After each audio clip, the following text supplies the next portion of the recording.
This is Camp 64 in Dimbula on the Atherton tablelands.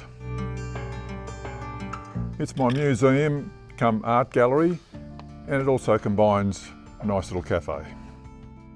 These are some of the items on display here.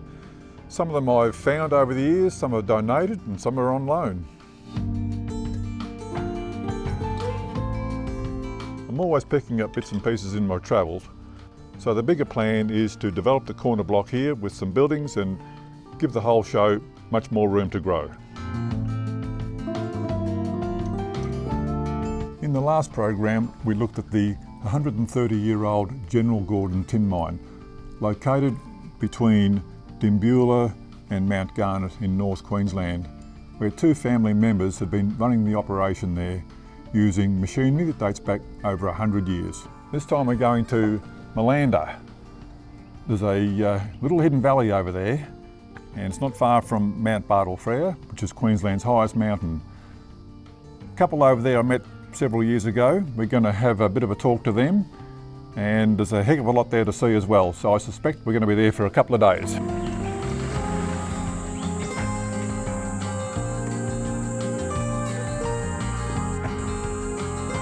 Hey Richard. Owen, Richard, yeah, great to see you again. How are you going? Yeah, No, it's been a while. Yes, yeah. Richard bought this 95 acres of rainforest in 1987.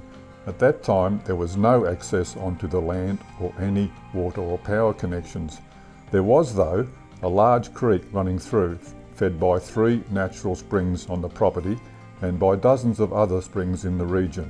This suited Richard's plans to be totally self-reliant in both power and fresh clean water. The framing for the house were logs cut from trees in the initial land clearing. He made good use of recycled plywood for flooring and walls and collected old doors, windows and second-hand plumbing fixtures to use. Also, taking advantage of the abundance of workable stone found around the property, as did some of the earlier inhabitants. Yeah, and look at this piece here. This is something pretty interesting. Yeah, well, that was there when I bought the place. It's been a few hours going to grinding up goodness knows what in there. Yeah, they've been sitting on the thing and they've been using it. Sitting there, yeah. Grinding away. It's not unusual to have a hole with that curved edge there in basalt. It's quite common. There you go. But that sharp edge there gives us away. Yeah, it tells you exactly, that's right. Scraping up there. Yeah, it's incredible, isn't it, eh? Boy, oh boy, there's a few thousand hours of grinding going on there, isn't there? Oh, eh? yes, yeah. So, Richard, tell me how you got started in the crocodile hunting industry. I was staying in a guest house in Cairns there, and the guy I met there had been out once or twice chasing crocs. Yeah. So he knew something about it, and I got talking to him. I got interested, and I said he didn't have a vehicle. Right. He'd been out with other guys, and I said, "Well, I've got a vehicle." So was it for the adventure, or were you really thinking in dollar terms? Both. Yeah, right. Eh? As always, yeah. Yeah. If you want to make a living out of the bush, you want both. And did you have a market set up? Who were you going to sell to? Oh yeah, there was about 3 skin buyers in Cairns. I had a choice. So you decided to build a boat. Yeah. And what experience had you had? Did you know what you were taking on? Not really, but I'd built a dinghy before. A dinghy. Well, it's a bit of a sort of a contrast there between building a dinghy and a 50-foot boat. Yeah. Okay, explain a bit more about that. I knew what size of boat that I wanted, something like a 50-footer. So, and then the materials what I was building, and I really didn't like fiberglass. I hadn't had any experience with steel, welding and so forth. The easiest way to do it was out of ferro cement. Yeah, which is mostly 1/4-inch rods, 4 by 6 centres, a mesh, fine mesh on either side, chicken wire on either side. Yeah. Not much different to building a rainwater tank. No, not really. What were your plans to do with the boat? the Van Lin? Prawning, and for a start, that was my first thought. Yep. And or after crabs. Yeah, okay. Crabbing, but I really didn't know. I just knew that I wanted to build a boat. I started in 1969. Right.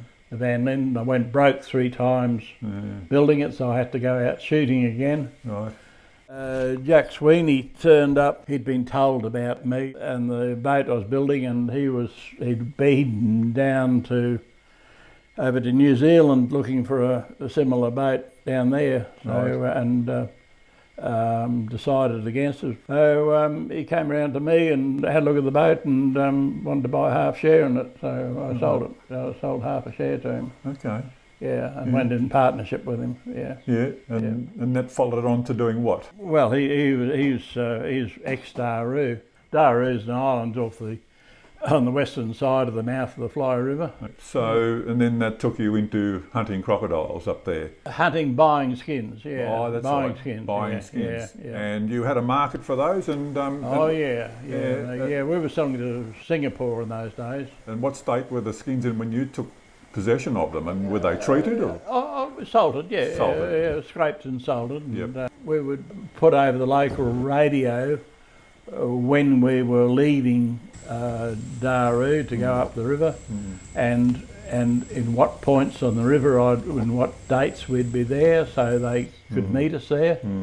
The locals could meet us there, and they'd be waiting for us when we came in. You know. How were the locals treating? Did you have a good connection with them? Oh, very much so. Yeah, they were overjoyed to be able to, Yeah. first of all, have everything that they wanted, that they needed up there. Things like tin food, sewing machines, maybe the odd outboard motor, things like that.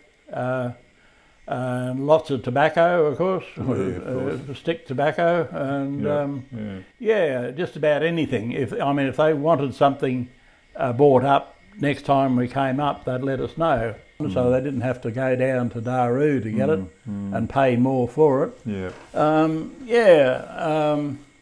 Oh no, we were very popular. Well, you sort of created a little sort of mini economy by the sounds, I think. With the cash coming in and the skins going out. I guess over the course of those years, you've probably had some dangerous and scary moments. Tell us about a couple of those, or experiences you've known about. I spent a wet season in Western Australia above Wyndham there, and built a grass hut there. And to this day, I can still feel someone tapping me on the shoulder, and a voice in my head says, turn around, time to go home, turn around. And when I turned around, face to face with a flaming 15-footer right beside me, he was coming up behind me, and by the time I turned around, put the light on him, he was opposite me. Ready to pounce on you. And he slowed down when I put the light on him, but he was still wanted to carry through. Anyway, you can't kill a croc that size with a 22.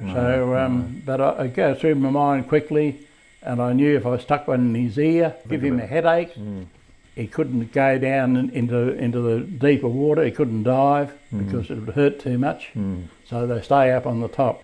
He swung towards me with a great wall of water, and I'm looking down his neck, and I could have touched his teeth. He was that close. I knew he'd come downstream into deeper water, but his ear flaps are going out like this. It hurt him. It would be, but definitely not killing him. So, Richard, I understand you had another bad experience with your second boat. Tell us a bit about that Well, one. when I had the boat, we were sailing out out from Cairns there. Late in the afternoon, and my girlfriend at the time comes bolting out from down below and says she'd been listening to the radio and she heard on the news that Beryl Ruck, a friend of ours, had been taken by a croc. We headed back to port but didn't get in until 5 o'clock. After I'd rung Beryl's partner, David, up there, I said I'll see you in the morning, and I got up to the butterfly farm there on Barrett's Creek. Beryl had been snatched off the wharf. They went down there for a swim, New Year's party, and a bit pissed, I suppose, and went down for a swim. Certainly not sober, you know. No. Anyway, this 15-footer came out and snatched her off the wharf. I said, well, David, he's just had a big meal, I'm afraid, and at this time of the year, I'd give it about 3 weeks. We'll get him in 3 weeks. But he said, how are we going to get him? And I said, we'll put a hook out. Yeah, with a bait. Set a good bait on a shark hook, done right, and hung far enough above the water so small crocs can't jump up and get it. Yep. And we knew roughly what size croc we were dealing with. Anyway, 3 weeks to the day, we get hook this bloody croc. I opened it up, and first thing we see is fingernails. Yeah, we really opened up the stomach and went through the lot. Pretty gory stuff, especially when it relates to a friend. Yeah. Right. So, Richard, it sounds like an interesting part of the world up there. How many years did you spend up in that area, in the Daru and the Fly River? A bit over 6. Was it really? 6 years. Yeah, that's a pretty good stint. Yeah. And obviously a lot of memories generated from that time. It was good. Well, I mean, we had a beautiful place to live there. We bought that very early on in the piece, and it was a perfect place. It sounds idyllic. Yeah. And wonderful climate too. Yeah. And mangoes would come on twice a year, not just once a year, which is even better. I like mangoes. Yeah, that's right. No, very good.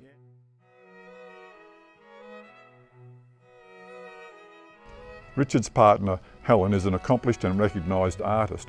Her studio is just up the hill here a little bit. Richard also built that.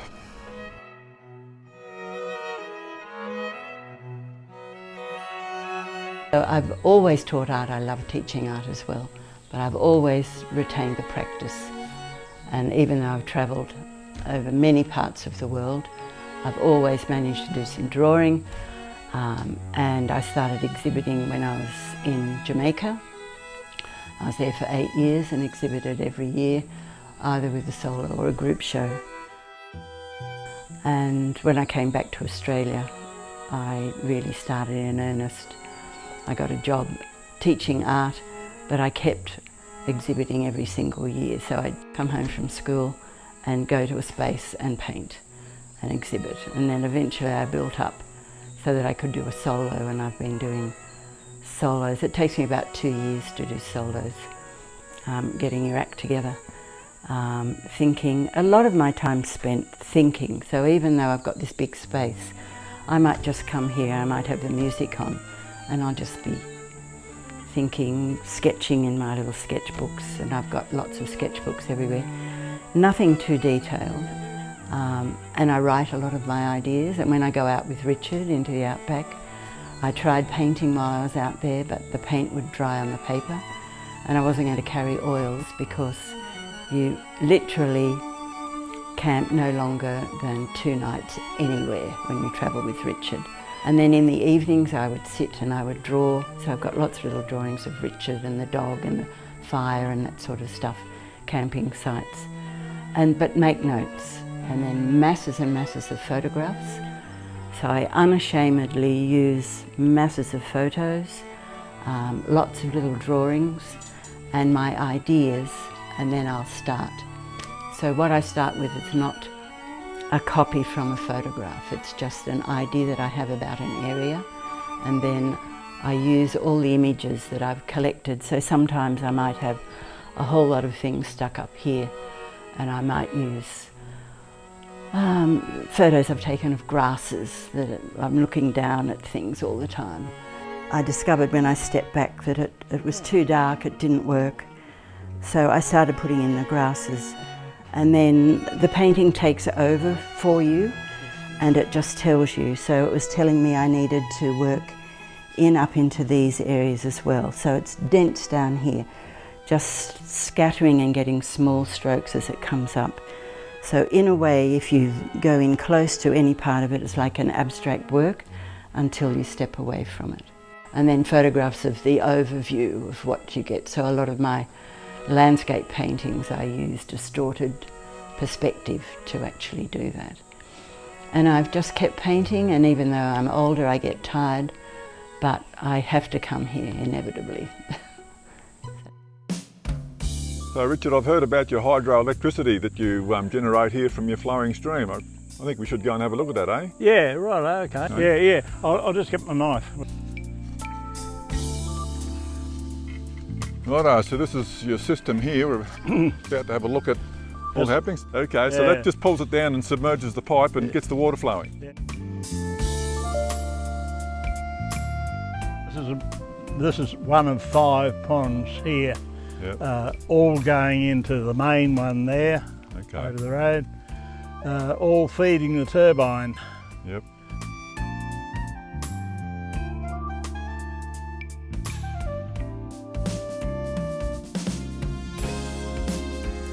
I believe you have visiting cassowaries from time to time and a favourite platypus. Yeah, always a cassowary or two around the place. Turtles? Platypus come up. And, Platypus, yep. Yeah. Well, that's pretty amazing. Not everybody's got platypus living No, in their no. backyards. And Yeah, I had a more or less a pet one at one stage. yeah, Yeah, well, for years. That was Patrick. Patrick the platypus, eh? Yeah. That's pretty amazing. Wildlife here with platypus and cassowaries and Yeah. everything else that goes with it. Pretty amazing. Yes, I like to be around them. Yeah, well, And they don't mind humans at all. no, Yeah. yeah. They'll listen to classical music up and Is that about right? from Helen's studio there when she's got it on. Yeah. And they just stand there and listen. That's Yeah. incredible, isn't it, eh? Well, I think animals do connect with music. I know a few dairy Oh. farmers that always play music in their dairies when they're Yeah. milking cows. So here it is. So Richard, just tell us, you know, the technical side of it, the voltage and the wattage and... Yeah, well, first and foremost, the head is all important, and that from the from the top of the dam up there down to here is 37 feet in head. Which is probably about 12 metres. Yeah, right. Yeah. Right, so what does it produce? I'm running on. I'm running on 2 1.5 second nozzles on that at present. Right. I could open that up and I could get double the power. Oh yeah. But right now it's producing 7.5 watts up on the board up there, Yep. but it leaves here at 80 odd volts. Yep. And it's converted up there to 24 volts. Helen, I believe you've got an interest, or have had an interest in the past, in a product called ambergris. I didn't know much about it. Tell me a bit about it. Well, I knew nothing about it whatsoever until I came to live with Richard. Yep. And I said in the shower, I was having a shower and there was this little bit of black stuff. Yeah. Oh yeah. And I came in, I said, what is that stuff, you know? And he said, it's ambergris. And I said, well, tell me about it. And he said, well, it's whale vomit. Only comes from the sperm whale. Okay. Righto. And the sperm whale eats a lot of squid and it irritates the stomach lining. And it's a little bit like the pearl in the oyster idea.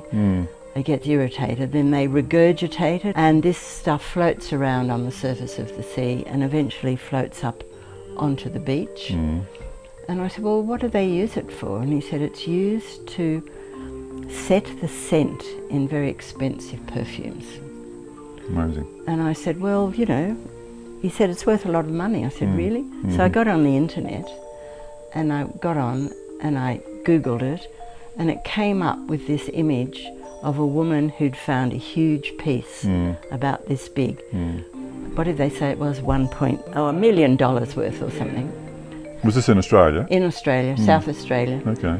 And so it made the newspapers, Love that. but then she discovered that legally you're not allowed to sell Well, that's a complication.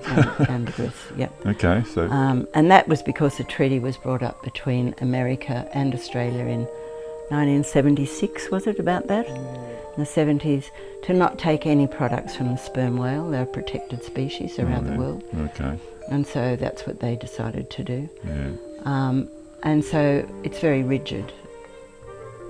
But in New Zealand you can do it without a problem. yep.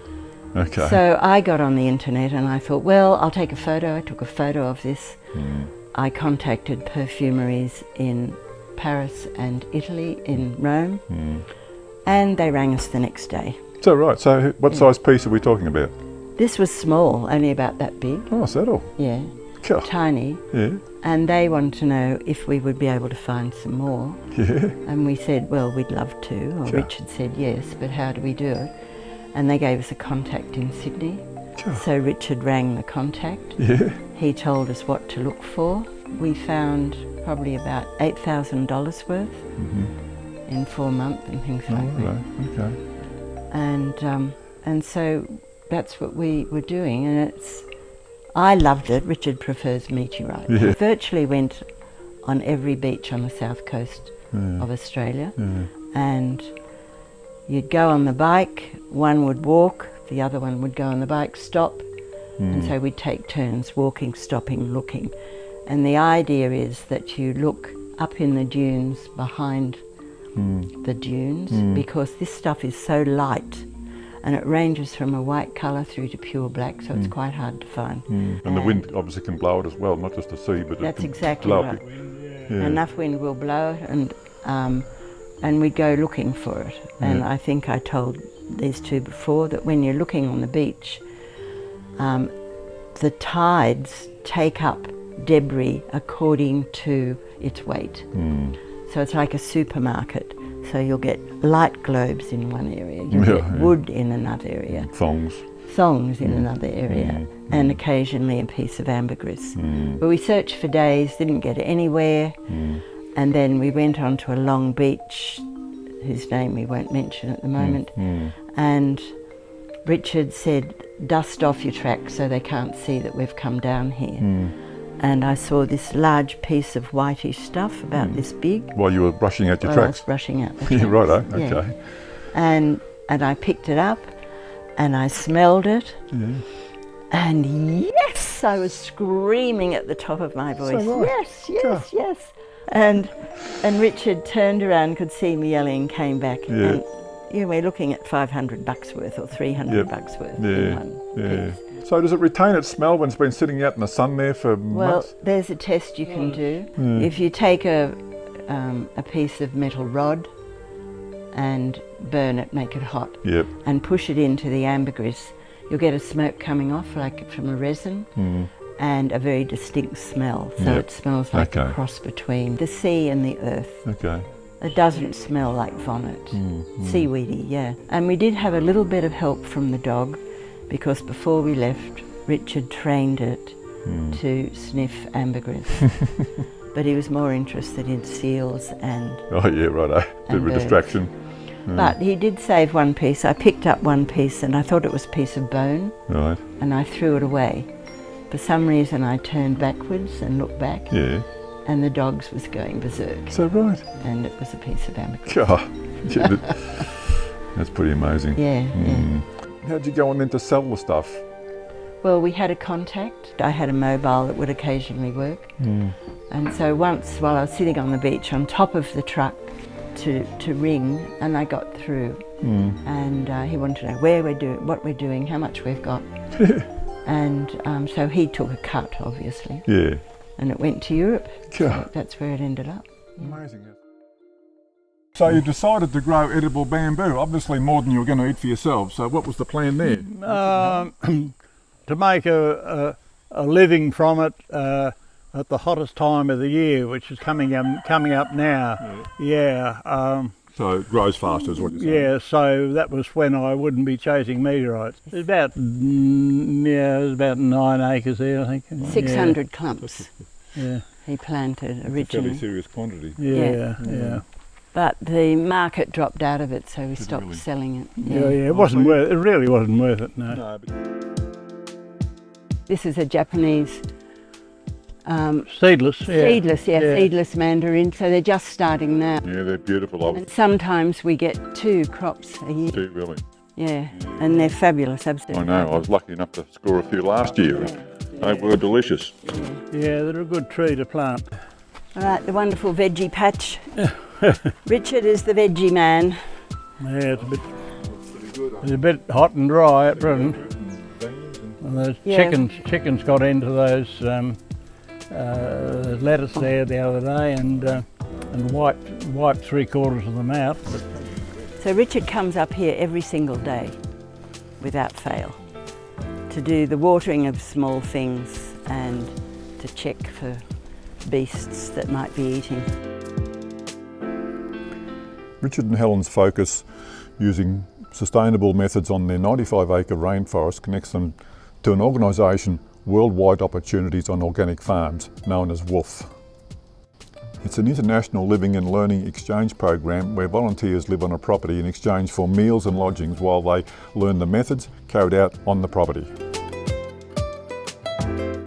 Our first woofers were Sonny, who was a Korean, South Korean, and Virginia, and they stayed for a year. Our wolf number's 191. Is it really? Did you know that, Richard? No, I didn't. Yeah. Okay. So you were an early wolf host, I think. Yeah. Oh, there you go. Yeah. And young people really want to find out about people that are living without sprays and and how to plant and what you can do in different climates. Yeah. Well, look at this. It's a long time since I've seen one of these. Yeah, well, Flying machine, eh? So, Richard, what have you been doing with this? Is it just recreational, bit of fun? No, still chasing meteorites. Looking for them, obviously larger ones on the ground. Yeah. However, I think I prefer a motorbike. And closer to the ground, and then you're looking for everything. Except you can't see as far, and you have to cover more ground. So, Richard, where have you been in the pursuits of meteorites? Australia-wide, or? Pretty well, yeah. I head for desert country if I can find it. But I talk to people too. Yeah. I talk to people. I ask them what they've got, what sort of country they ever seen anything. I show them. It takes a few meteorites with me, and I show them. Yeah. And some of them are very interested. Other people will say, "Oh, no, not really. I'm not really interested." No. Do you know what that stone's you got in your hand's worth? How much? Oh, this is about $3,000 worth there in your hand. Oh, you better give me another look at it. That'd be right. So again, we've got here what looks like just a selection of rocks, but let's say this one here, for example. What can you tell us about that? That's a tenem again, but it's interesting because... What makes it different? This one is... The surface that was exposed to the atmosphere. Yeah. And that's actually the actual melt there on the outside. But it's had a low level break, and it's just started to fuse over again. Oh yeah. You can see the thing there. Oh right. And I kept it just for that reason, to show people. Yeah. Okay. Very good. So this book here documents some of the sales you've had over the years. Tell us about what we've got in here. There's about a dozen of my my meteorites in there. Wow. That first lot of tenem stuff of meteorites that we took over to Tucson, we only got $2 a gram. $3 would have been a more reasonable price, but anyway, that's what happens to beginners. Of course. And so we took over 10 kilos at $2 a gram. Well, there's $20,000 US. So you sold the first stuff into America. Did you branch out into any better markets after that, or what happened? Well, it still remains the best market, but but yeah, we've sold stuff to Germany. Yeah. I think I'd prefer to deal with America. Anyway, we're enjoying a nice little drop here, Richard. It's out of your little distillery, I believe. So nice drop of rum, you know. Yeah. What's the secret behind this? Or I suppose it's a bit of a closed book, is it? Or what's going to happen here? I could tell you, but I'd have to kill you. Oh, righto, no thanks. Well, just enjoy it. Yeah, righto, no worries, that's good then. Well, it's a good drop, that's for sure.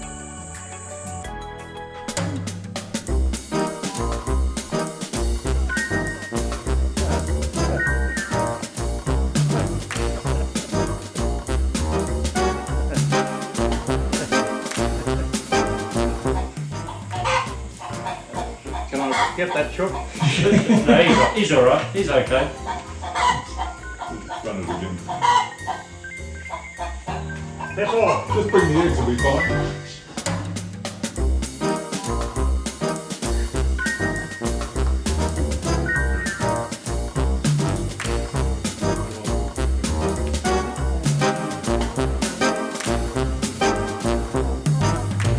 My life revolved around crocodiles, boats and then meteorites, Meteorites, well, in that order.